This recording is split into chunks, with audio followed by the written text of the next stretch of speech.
1960. Aeroport d'Orly, París. La Guerra Freda. Un passatger procedent de Viena és retingut per les autoritats que li deneguen l'entrada a França. Una ordre d'expulsió barra el pas a un home amb el rang de general de divisió de l'exèrcit francès, condecorat amb la medalla de la Resistència i amb grau de cavaller de la Legió d'Honor. Alguna cosa no rutlla si algú no pot entrar al país que ha defensat amb la seva vida.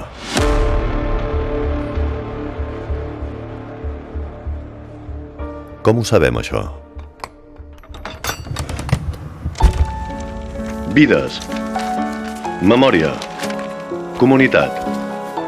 Milers i milers de documents són els fils d'una xarxa de fets, testimonis i valors que formen el patrimoni col·lectiu del nostre passat i ens fan entendre el present. Benvinguts a l'Arxiu Nacional de Catalunya.